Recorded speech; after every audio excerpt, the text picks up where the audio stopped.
Hello வணக்கம். Let's get into today story. ஒரு ஊரில் ஒரு ராஜா இருக்காரு. அவருக்கு 4 வைஃப் இருக்காங்க. ஸோ ஒய்ஃப் கிட்ட வந்து அவர் அவ்வளோ பேச மாட்டார். 2வது ஒய்ஃபு அவருக்கு ரொம்ப கான்ஃபிடென்டான ஒரு ஆள், ரொம்ப நம்பிக்கை கொடுக்குற ஒரு ஆள்.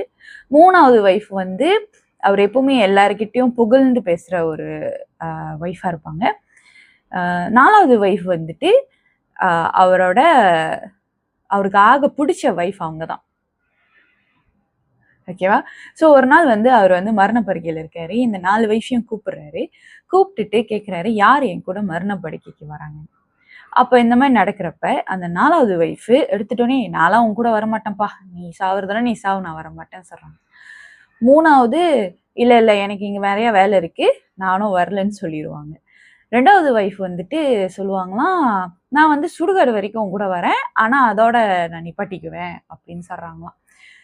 வயசு சொல்கிறாங்களாம், நான் உன் கூட கடைசி வரைக்கும் வரேன் அப்படின்ட்டு. ஓகே, இந்த ஸ்டோரியில் வந்து என்னென்னா 4 விஷயங்கள். இந்த 4 வைஃபுமே 4 விஷயங்களை குறிக்கும். நீங்கள் பார்த்தீங்கன்னா அந்த 4வது வந்து என்னதுன்னா நம்மளோட பாடி, ஹியூமன் பாடி. ஓகேவா? நம்ம இறந்துட்டோன்னே நம்ம அழிக்க போகிறதே அந்த ஹியூமன் பாடி தான். நம்ம அதுக்கு தான் எல்லாமே செய்வோம். ஆனால் வந்துட்டு நீங்கள் பார்த்தீங்கன்னா அதுதான் நம்மளை விட்டு போவோம்.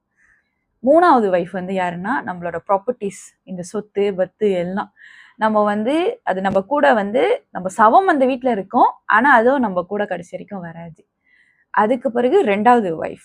2வது ஒய்ஃப் யாருன்னா நம்ம சொந்தக்காரங்க எல்லாருமே. அவங்க வந்து நம்மளுக்கு இறுதி சடங்கு எல்லாமே செய்வாங்க, அதோட நிப்பாட்டிக்குவாங்க. ஒய்ஃப்ன்றது யாருன்னா நம்மளோட சோல், நம்மளோட ஆத்மா. அது மட்டும் தான் கடைசி வரைக்கும் நம்ம கூட வரோம். அதனால இந்த லைஃப்ல நம்ம எவ்வளோ ஸ்பெண்ட் பண்ணாலும் கொஞ்சம் நம்ம சோலுக்கும் நம்ம ஸ்பெண்ட் பண்ணி அதுக்கான பாதையும் நம்ம போடணும். தேங்க்யூ.